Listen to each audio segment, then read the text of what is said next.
Hello friends, welcome to my channel spend wisely. दोस्तों, आज के इस वीडियो में मैं आपको क्रेडिट कार्ड के बेसिक्स के बारे में बताने वाला कि क्रेडिट कार्ड क्या होता है, कैसे काम करता है, उसके 10 बेनिफिट्स के बारे में बताने वाला। उसी के साथ कुछ ऐसी टिप्स आपके साथ शेयर करने वाला जो मैं खुद यूज़ कर रहा हूँ, जिससे क्रेडिट कार्ड का ज़्यादा से ज़्यादा बेनिफिट्स उठाया जा सके। और कुछ ऐसी चीज़ें भी मैं आपके साथ शेयर करूँगा जो क्रेडिट कार्ड में नहीं करनी चाहिए, ताकि आपको एक्स्ट्रा चार्जेस और आप ना हो और आपको कोई नुकसान ना उठाना पड़े। तो चलिए दोस्तों, वीडियो शुरू करते हैं बेसिक्स ऑफ क्रेडिट कार्ड से। तो दोस्तों, क्रेडिट कार्ड जो है वो एक अनसिक्योर्ड लोन है। अनसिक्योर्ड लोन का मतलब क्या होता है कि जैसे होम लोन हो गया या कार लोन हो गया, इस तरह के जो लोन होते हैं उसमें बैंक आपका जो घर है वो आपके नाम रखता है होम लोन में। मतलब अगर आपने लोन नहीं चुकाया तो घर जो है वो बैंक आपसे ले लेगा। बट क्रेडिट कार्ड एक ऐसा लोन है जिसमें आपको एक सर्टन क्रेडिट लिमिट बैंक आपको देता है। इतना अमाउंट और उतना अमाउंट जो है आप खर्च कर सकते हैं, बट उसके अगेंस्ट में कुछ भी आपको बैंक के पास गिरवी नहीं रखना पड़ता। तो दोस्तों, जब आप क्रेडिट कार्ड के लिए अप्लाई करते हैं बैंक को, तो बैंक आपकी दो चीज़ें देखता है। एक तो ये कि आपको जो वो क्रेडिट लिमिट देगा बैंक, उस क्रेडिट लिमिट को खर्च करने के बाद आप उसको चुकाने की क्षमता रखते हैं या नहीं रखते हैं। उसके लिए बैंक आपका इनकम देखता है, आपकी पे स्लिप्स मांगता है, आपका इनकम लेवल मांगता है। उससे उसको पता चलता है कि आपकी इनकम कितनी है। जनरली आपकी साल की जितनी इनकम रहती है उसका 10 से 30% तक क्रेडिट लिमिट बैंक जो है वो आपको देता है। अब दूसरा ये आता है कि सारे लोगों के पास पैसा होने के बाद भी नहीं चुकाते हैं, तो उसको चेक करने के लिए बैंक आपका क्रेडिट हिस्ट्री देखता है। अब क्रेडिट हिस्ट्री कैसे देखता है? तो दोस्तों, इंडिया में 4 क्रेडिट रेटिंग एजेंसीज हैं। बहुत सारे लोगों को लगता है कि सिबिल ही एकमात्र क्रेडिट रेटिंग एजेंसी है, बट ऐसा नहीं है। सिबिल है, एक्सपेरियन है, क्रिफ और एक और क्रेडिट रेटिंग एजेंसी है। वो 4 एजेंसी के थ्रू बैंक जो है आपका क्रेडिट स्कोर चेक करता है। क्रेडिट स्कोर जो होता है वो आपको वो ये बताता है कि आपका क्रेडिट हिस्ट्री कैसा, मतलब पास्ट में आपने जो भी लोन लिया है वो आपने टाइम पर चुकाया है या नहीं चुकाया है। नहीं चुकाया है तो कितना लेट चुकाया है, या फिर आपने चुकाया ही नहीं है। तो उन सारे बेसिस पे आपका जो है क्रेडिट स्कोर बनता है। और एक सर्टन क्रेडिट स्कोर से अबव अगर आपका है तभी आपको बैंक ये क्रेडिट कार्ड इशू करता है। ये तो हो गया कि किस तरह से बैंक आपको क्रेडिट कार्ड इशू करता है। अब क्रेडिट कार्ड में एक सबसे इंपॉर्टेंट चीज है, वो होता है स्टेटमेंट साइकिल। स्टेटमेंट साइकिल जो होता है वो जनरली 1 महीने का होता है। मैं आपको एग्जाम्पल के थ्रू बताता हूँ। जैसे मेरा एक क्रेडिट कार्ड है HDFC बैंक का डायनो ब्लैक क्रेडिट कार्ड। उसका स्टेटमेंट साइकिल जो है वो स्टार्ट होता है 17th ऑफ एवरी मंथ, मतलब महीने की 17 तारीख से स्टार्ट होता है। सो एक एग्जांपल लेते हैं। जैसे 17 दिसंबर को मेरा क्रेडिट साइकिल मतलब क्रेडिट कार्ड का जो स्टेटमेंट साइकिल है वो स्टार्ट हुआ। सो 17 दिसंबर से लेके 16 जनवरी तक का जो 1 महीने का पीरियड है वो मेरा स्टेटमेंट साइकिल हो गया। अब उस 1 महीने के पीरियड में मैं जितना भी पैसा खर्च करता हूँ उस क्रेडिट कार्ड को यूज करके, उसका जो बिल है वो जनरेट होगा 16th ऑफ जनवरी को। मतलब 17 दिसंबर से लेके 16 जनवरी तक, उस पूरे 1 महीने के दौरान मैं इस क्रेडिट कार्ड को यूज करके पैसे खर्च कर सकता हूँ। और जैसे ही 16 जनवरी खत्म हुई तो उस दिन रात को मेरा स्टेटमेंट जनरेट हो जाता है। उसमें मेरे पूरे महीने के एक्सपेंडिचर रहते हैं। अब आप महीने में कितना खर्च कर सकते हैं वो आपकी क्रेडिट लिमिट पे डिपेंड करता है। सो जैसा कि मैंने बताया कि आपका क्रेडिट स्कोर और इनकम देख के बैंक आपको एक क्रेडिट लिमिट देता है। अगर मुझे मान लो 1 लाख रुपए का क्रेडिट लिमिट दिया तो अप टू 1 लाख रुपीज तक जो है मैं उस स्टेटमेंट साइकिल में खर्च कर सकता हूँ। अब जैसे 1 महीना कंप्लीट हो गया और 16 जनवरी की रात को इस एग्जाम्पल में मेरा स्टेटमेंट जनरेट हो गया। स्टेटमेंट में मैंने जितने भी खर्चे हैं उन सब का लिस्ट रहेगा और मेरे पास अगले 20 दिन में वो पैसा चुकाने का टाइम रहेगा। तो उसमें एक रहता है कि अगर 16 जनवरी की रात को स्टेटमेंट जनरेट हुआ है तो मेरे पास अगले 20 दिन का टाइम हुआ रहेगा। उसमें एक डेट रहेगी कि मुझे 4th ऑफ फरवरी को या 6th ऑफ फरवरी को, अलग अलग बैंक में अलग अलग रहता है, किसी में 20 दिन किसी में 22 दिन।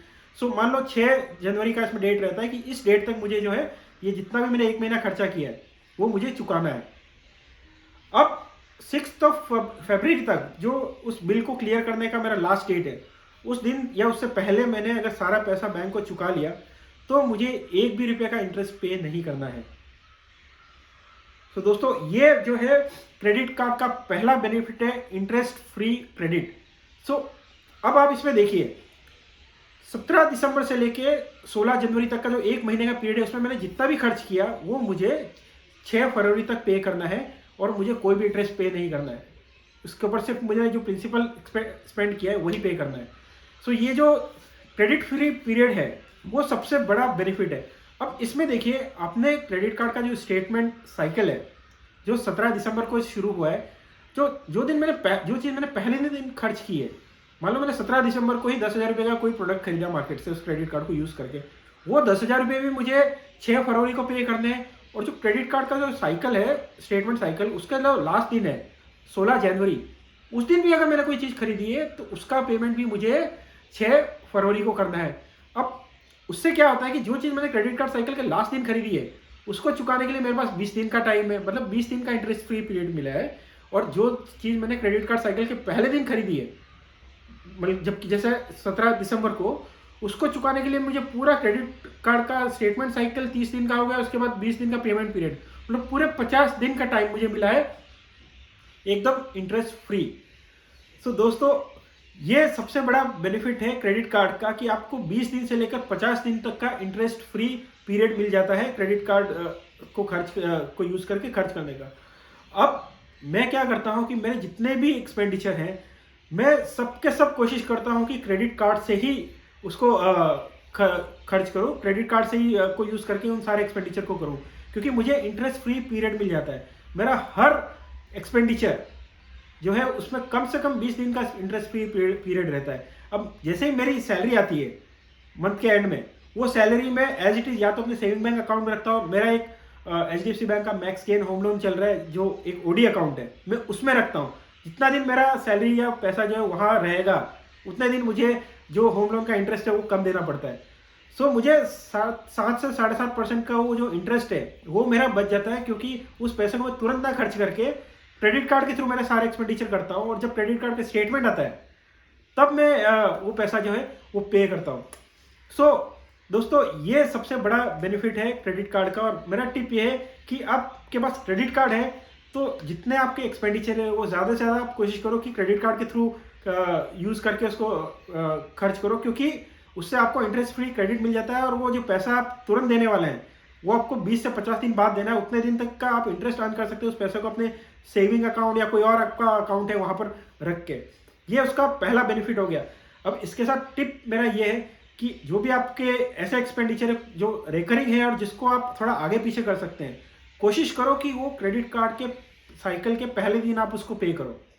क्योंकि अगर आपने साइकिल के लास्ट दिन पे करना शुरू किया तो एवरी मंथ जो है आपको 20-22 दिन 25 दिन का ही इंटरेस्ट फ्री पीरियड मिलेगा। तो जैसे मैं मुंबई में रहता हूँ और मेरा जो इवन मिल्क भी आता है मंथली, वो भी एक ऐप के थ्रू आता है और मुझे उसमें रिचार्ज करना होता है। तो मैं क्या करता हूँ, वो जो रिचार्ज है वो 17 तारीख को करता हूँ हर महीने की, जो मेरा स्टेटमेंट साइकिल का पहला दिन है। तो उससे वो मुझे पेमेंट करने के लिए 50 दिन का टाइम मिल जाता है और 50 दिन के लिए मुझे वो इंटरेस्ट फ्री पीरियड मिलता है। मेरा सोसाइटी का बिल है, उसका पेमेंट लास्ट डेट 20 तारीख को रहता है हर महीने की, तो मैं उसको 16 को कभी भी पे नहीं करता, उसको मैं 17 को पे करता हूँ। क्योंकि अगर मैंने 16 तारीख को पे किया तो मुझे इमीडिएट नेक्स्ट मंथ की 6 तारीख को क्रेडिट कार्ड के बिल में मुझे पे करना है, तो मुझे सिर्फ 20 दिन का क्रेडिट फ्री पीरियड मिलेगा। बट अगर मैंने 17 को पे किया तो मुझे 50 दिन का क्रेडिट इंटरेस्ट फ्री पीरियड मिलेगा। सो इसलिए जितने भी ऐसे खर्चे हैं जो बड़े खर्चे हैं, कोशिश करो कि वो स्टेटमेंट का साइकिल जो है वो जिस दिन शुरू हो रहा है उस दिन तक आप उसको पोस्टपोन करके रखो और वहाँ उसको पे करो, ताकि आपको ज़्यादा से ज़्यादा इंटरेस्ट फ्री पीरियड मिले। और जो आप अमाउंट आप डायरेक्टली पे करने वाले थे, तुरंत पे करने वाले थे, वो आपका सेविंग अकाउंट में रह के और इंटरेस्ट अर्न करेगा। तो ये दोस्तों पहला इसका टिप हो गया। दूसरा, क्रेडिट कार्ड जब आप यूज़ करते हैं तो उसका सबसे बड़ी ध्यान रखने वाली बात यह है कि जैसे 6 फरवरी को लास्ट डेट है पेमेंट का, अगर ये डेट आपने मिस कर दिया इवन एक दिन से भी, तो उसमें क्या होता है कि आपका पूरा 1 महीने का जो स्टेटमेंट में आपने जो भी खर्च किया है स्टेटमेंट साइकिल में, उन सब पर आपको पूरा इंटरेस्ट देना पड़ेगा, वो भी उस दिन से जिस दिन आपने वो एक्सपेंडिचर किया था। मतलब मैंने 17 दिसंबर को 10,000 का प्रोडक्ट खरीदा, तो 17 दिसंबर से लेके जिस दिन मैं पेमेंट कर रहा हूँ उस पूरे पीरियड का मुझे इंटरेस्ट देना है। और क्रेडिट कार्ड का जो इंटरेस्ट रेट है वो सबसे ज़्यादा होता है। मतलब credit card companies 45% per annum की रेट से इंटरेस्ट लेती है, जो बहुत ही ज़्यादा है। मतलब महीने का 3 से 4% तक का इंटरेस्ट रेट रहता है। सो उस ट्रैप में कभी नहीं पड़ना है। अगर आप टाइम पर पूरा पेमेंट नहीं चुका सकते हैं या नहीं चुका पा रहे हैं तो आपको क्रेडिट कार्ड तुरंत सरेंडर कर देना चाहिए या लेना ही नहीं चाहिए। तो दोस्तों, ये बहुत ज़रूरी है कि टाइमली पेमेंट करें और पूरा पेमेंट करें। उसके लिए दोस्तों एक मार्केट में ऐप है, क्रेड ऐप, जो शायद बहुत सारे लोग आप में से काफ़ी यूज़ कर रहे होंगे। मैं खुद इसको पिछले 3 साल से यूज़ कर रहा हूँ। क्रेड ऐप जो है उसमें आप अपने सारे क्रेडिट कार्ड्स की डिटेल्स सेव करके रख सकते हैं। तो वो ऐप क्या करता है कि आपका जब भी क्रेडिट कार्ड का स्टेटमेंट आता है उसके पास सारी डिटेल्स रहती है, और जिस दिन आपका लास्ट डेट है पेमेंट का उससे 5-6 दिन पहले से ही आपको रिमाइंडर देना शुरू कर देता है कि आप इस दिन को जो है क्रेडिट कार्ड का पेमेंट कीजिए। मैं 3-4 साल से क्रेडिट कार्ड्स यूज़ कर रहा हूँ, 6 क्रेडिट कार्ड्स मेरे पास है। टचवुड मेरा कभी भी ऐसा नहीं हुआ है कि मैंने कभी स्टेटमेंट का पेमेंट मिस किया हो या कभी कम पे किया हो। मैंने हमेशा पूरा स्टेटमेंट पेमेंट क्लियर किया है, और क्रेडिट ऐप से मुझे इसमें काफ़ी मदद मिली है क्योंकि मेरे 6 क्रेडिट कार्ड्स का डिटेल्स इसमें रहता है। मैंने क्रेडिट ऐप को पूरा एक्सेस भी दिया हुआ है, तो जैसे ही कोई स्टेटमेंट जनरेट होता है तो उसके पास क्रेडिट ऐप के पास पूरा उसका डिटेल आ जाता है कि कितना स्टेटमेंट है, कितना अमाउंट है। तो उसमें मैं ये भी देख सकता हूँ कि कितना मेरा टोटल आउटस्टैंडिंग है, किस किस कार्ड में मुझे किस किस दिन पे करना है, तो उसको मैं प्लान कर सकता हूँ। दोस्तों, अगर आपने ये ऐप अभी तक इंस्टॉल नहीं किया, अभी तक नहीं यूज़ किया है, तो मैंने डिस्क्रिप्शन में लिंक दिया हुआ है, और उस लिंक के थ्रू भी आप इंस्टॉल कर सकते हैं। इनिशियली आपको उसमें कुछ रेफरल बोनस भी मिलेगा। ये स्पॉन्सर्ड ऐप वीडियो नहीं है, बट मैं आपको सजेस्ट करता हूँ कि अगर आपके पास क्रेडिट कार्ड है तो आपको क्रेडिट ऐप यूज़ करना चाहिए, क्योंकि मैं खुद इसको यूज़ कर रहा हूँ, काफ़ी हेल्पफुल है ये। तो दोस्तों, ये एक हो गया इसका first benefit, interest free period वाला। सेकंड जो बेनिफिट है वो ये है कि अगर क्रेडिट कार्ड का जब भी आप बिल पे करते हैं तो उस बिल पे करने में भी आप क्रेडिट ऐप को यूज़ कर सकते हैं। क्रेडिट ऐप में आपको बताया गया कितना अमाउंट है और उसमें जाके आप बिल पे कर सकते हैं, इंस्टेंट पेमेंट क्रेडिट हो जाता है। तो जैसे मैंने जैसे ही पे किया कि मेरे पास HDFC बैंक का क्रेडिट कार्ड है, क्रेडिट ऐप में जाके उसको पे किया तो तुरंत वो अमाउंट जो है वो मेरा HDFC बैंक के क्रेडिट कार्ड में क्रेडिट हो जाता है, और उससे जो है पेमेंट पर भी मुझे कैशबैक मिलता है। क्रेडिट ऐप के थ्रू आप कभी भी 1000 रुपये से ज़्यादा का क्रेडिट कार्ड का बिल क्लियर करते हैं, पे करते हैं, तो आपको रियल कैशबैक मिलता है। तो एवरी मंथ क्रेडिट कार्ड का बिल पेमेंट पर भी जो है आपको कैशबैक मिलता है। सो तीसरा बेनिफिट जो क्रेडिट कार्ड का है वो इसका सबसे बड़ा बेनिफिट है। मैं तो सिर्फ इस पर्टिकुलर बेनिफिट के लिए मैंने क्रेडिट कार्ड्स अपने पास रखे हुए हैं, और वो है क्रेडिट कार्ड के रिवॉर्ड पॉइंट्स और कैशबैक। तो दोस्तों, depending upon the credit card जो आपके पास है, आपको क्रेडिट कार्ड से बहुत ज़्यादा रिवॉर्ड पॉइंट्स और कैशबैक मिलते हैं, बहुत सारे डिस्काउंट ऑफर्स रहते हैं, स्कीम्स रहती हैं। और दोस्तों, स्पेशली लास्ट 2-3 साल में ये जो कैशबैक के रेट्स हैं ये काफ़ी ज़्यादा बढ़ गए हैं। जब से ICICI बैंक का अमेजोन पे क्रेडिट कार्ड या एक्सिस बैंक के जो एस और Flipkart credit cards, dynamic black credit card, इस तरह के क्रेडिट कार्ड्स मार्केट में आए हैं। सो दोस्तों, इस पर हर क्रेडिट कार्ड का एक अलग वीडियो बन सकता है। मैंने काफ़ी सारे वीडियोस बनाए भी हैं। डिटेल्स जानने के लिए आप अलग अलग क्रेडिट कार्ड्स के वीडियोस में जा सकते हैं। तो दोस्तों, ये सब तीसरा सबसे बड़ा बेनिफिट है। मतलब मुझे तो सबसे बड़ा बेनिफिट यही लगता है क्रेडिट कार्ड्स का, कि जो इसमें कैशबैक और रिवॉर्ड पॉइंट्स मिलते हैं। चौथा इसका जो बेनिफिट है वो ये है कि क्रेडिट कार्ड के थ्रू आप नो कॉस्ट EMI के लिए अप्लाई कर सकते हैं। तो दोस्तों, जब भी आप कोई प्रोडक्ट खरीदते हैं आजकल ई-कॉमर्स साइट्स पे, चाहे वो अमेजोन हो, फ्लिपकार्ट हो, इवन ऑफलाइन स्टोर्स पे, अगर आपके पास क्रेडिट कार्ड है तो आपको नो कॉस्ट EMI मिलता है। नो कॉस्ट EMI का मतलब ये होता है कि अगर जैसे आपने 9000 का कोई प्रोडक्ट खरीदा, तो एक ऑप्शन तो ये है कि 9000 आप तुरंत पे कर दीजिए। दूसरा ऑप्शन होता है कि उस 9000 को 9 EMIs में आप डिवाइड कर सकते हैं, जिसमें 1000 रुपीज़ आपको एवरी मंथ पे करना पड़ता है, और उसमें कोई इंटरेस्ट आपको नहीं लगता है। इसमें जो भी इंटरेस्ट होता है वो आपका प्राइस में से ही वो थोड़ा रिड्यूस कर लेते हैं और फिर उसको इंटरेस्ट ऐड करते हैं। इफेक्टिवली 9000 की प्रोडक्ट के लिए आपको 9000 ही पे करना पड़ेगा, अगर एक एग्जाम्पल लेते हैं तो। सो ये नो कॉस्ट EMI ज़्यादातर सिर्फ क्रेडिट कार्ड्स में अवेलेबल रहता है। एक चीज़ इसमें ध्यान रखने वाली है कि कुछ credit card, specially HDFC bank, no cost EMI में भी प्रोसेसिंग फी चार्ज करता है, जो 199 रुपीज़ प्लस GST होता है, जो करीब 235 रुपया होता है। अदरवाइज ज़्यादातर क्रेडिट कार्ड कंपनीज कोई प्रोसेसिंग फी चार्ज इसमें नहीं करती है, बट जो भी आप इंटरेस्ट अमाउंट रहता है उस पर जो GST रहता है वो आपको पे करना होता है। तो 9000 का प्रोडक्ट हुआ तो आपको 9000 में ना पड़ के थोड़ा सा उसमें वो GST का अमाउंट थोड़ा सा आ जाता है, जो इंटरेस्ट पार्ट है उसके ऊपर, तो 200-300 रुपये आपको ज़्यादा पड़ सकता है। बट अगर आप EMI में खरीदना चाहते हैं बहुत कम या ऑलमोस्ट नो इंटरेस्ट पे, तो नो कॉस्ट EMI का ऑप्शन जो है आपके लिए अवेलेबल रहता है अगर आपके पास क्रेडिट कार्ड है। पांचवा बेनिफिट ये है कि दोस्तों, क्रेडिट कार्ड में ज़्यादातर क्रेडिट कार्ड्स का टाई अप रहता है रेस्टोरेंट्स के साथ में। तो आप कभी भी किसी रेस्टोरेंट में जाए तो वहाँ पूछ लीजिए कि कुछ रेस्टोरेंट पे आपको एक्स्ट्रा डिस्काउंट तो नहीं मिल रहा है किसी क्रेडिट कार्ड में, और वो हो सकता है वो क्रेडिट कार्ड आपके पास हो। सो 10 से 20% तक एक्स्ट्रा डिस्काउंट मिलता है क्रेडिट कार्ड से पेमेंट पर रेस्टोरेंट्स में।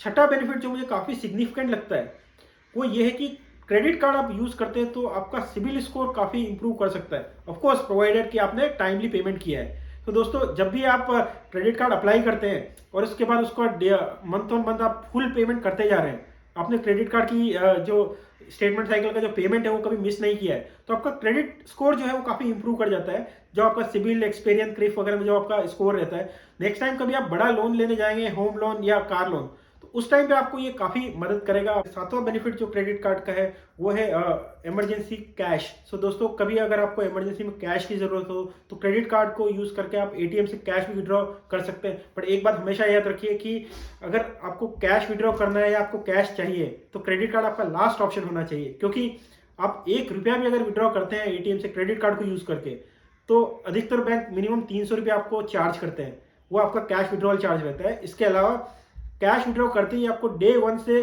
क्रेडिट कार्ड कंपनियां इंटरेस्ट वसूल करती है, जो करीब 40 से 45% पर एनम की रेट से रहता है, जो काफ़ी हाई है। और यहाँ पर आपको कुछ भी इंटरेस्ट फ्री पीरियड नहीं रहता है। कैश विड्रॉल में आपको डे 1 से आपको इंटरेस्ट देना होता है। सो अगर कभी इमरजेंसी में आपको कैश विड्रॉ करना पड़ भी जाए तो जैसे ही आपके पास कैश आता है अगले 2-3-4 दिन में, तो सबसे पहले वापस से उस कैश को पे कीजिए। जैसे ही आप क्रेडिट कार्ड में जाके वो क्रेडिट कार्ड कंपनी को वापस पे करेंगे तो सबसे पहले वो कैश विड्रॉल जो आपने किया है उसके अगेंस्ट में सेटल होता है। तो ये जैसे क्रेडिट जैसे जो ऐप है वहाँ पर जाके आप ऑफ साइकिल भी पे कर सकते हैं। मतलब अगर आपने कोई कैश विड्रॉ किया है, मान लो 10,000 रुपया इमरजेंसी में कभी विड्रॉ कर लिया, तो तुरंत दूसरे तीसरे दिन आपने फ्रेंड से अपने रिलेटिव से वो अमाउंट अरेंज करके आप तुरंत उसको क्रेडिट ऐप में जाके उस अमाउंट को पे कर दीजिए। उससे क्या होगा कि आपका वो जो इंटरेस्ट जो बैंक ले रही है आपसे 3 से 4% पर मंथ की रेट से, वो आपका बंद हो जाएगा। सो ये उसका सातवां बेनिफिट है। इमरजेंसी में आप कैश विड्रॉल भी इससे कर सकते हैं। आठवां बेनिफिट जो है वो ये है कि अधिकतर क्रेडिट कार्ड, स्पेशली जो प्रीमियम और सुपर प्रीमियम क्रेडिट कार्ड्स हैं, वो आपको फ्री लाउंज एक्सेस देते हैं। एयरपोर्ट पे लाउंज एक्सेस का मतलब ये होता है कि एयरपोर्ट पे बहुत सारे लाउंज रहते हैं जहाँ पर बुफे रहता है और इसमें आप अनलिमिटेड फूड इसमें ले सकते हैं और इसमें ड्रिंक्स वगैरह भी रहते हैं, वो भी ले सकते हैं। इंटरनेशनल एयरपोर्ट्स पे तो इवन अल्कोहलिक ड्रिंक्स भी अनलिमिटेड फ्री रहते हैं अगर आपके पास एयरपोर्ट लाउंज एक्सेस का प्रोविजन आपके कार्ड में है। तो ये एक बहुत अच्छा बेनिफिट है, मैंने काफ़ी बार इसको यूज़ किया है। तो फ्री में आपको विदाउट एनी कॉस्ट आपको अनलिमिटेड फूड जो है वहाँ मिलता है एयरपोर्ट लाउंज पे। तो ये दोस्तों इसका हो गया आठवां बेनिफिट। नौवां बेनिफिट ये है दोस्तों कि अगर आप गोल्फ के शौकीन हैं तो कई सुपर प्रीमियम और प्रीमियम कार्ड्स पे फ्री गोल्फ गेम का भी एक्सेस आपको जो है इस कार्ड के थ्रू मिलता है। और last benefit but not the least benefit वो है कई सारे क्रेडिट कार्ड जो है आपको एडिशनल इंश्योरेंस देते हैं। कोई आपको ट्रैवल इंश्योरेंस देता है, कई मेडिकल इंश्योरेंस भी देते हैं, कई आपको मतलब बैगेज लॉस इंश्योरेंस देते हैं। तो इस तरह के एडिशनल इंश्योरेंस भी आपको मिल जाते हैं क्रेडिट कार्ड लेने पे। सारे क्रेडिट कार्ड्स नहीं देते, बट अच्छे क्रेडिट कार्ड है या जो premium super premium credit category के जो क्रेडिट कार्ड्स हैं वो आपको इंश्योरेंस भी देते हैं। एक बात हमेशा याद रखना, क्रेडिट कार्ड का जो इंश्योरेंस रहता है वो हमेशा उसको एड ऑन इंश्योरेंस मान के चलिए, वो आपका प्राइमरी इंश्योरेंस नहीं हो सकता। मतलब जो इंश्योरेंस आपको करवाना है वो तो करवाना ही है, बट आपको एडिशनल इंश्योरेंस इससे मिल जाता है। तो दोस्तों ये थे क्रेडिट कार्ड के बेनिफिट्स, और इसमें मैंने आपको ये भी बताया कि किस तरह से क्रेडिट कार्ड को यूज़ करके आप ज़्यादा से ज़्यादा उसका फ़ायदा उठा सकते हैं।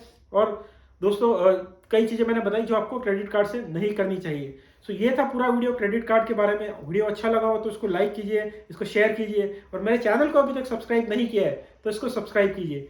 Thank you, bye.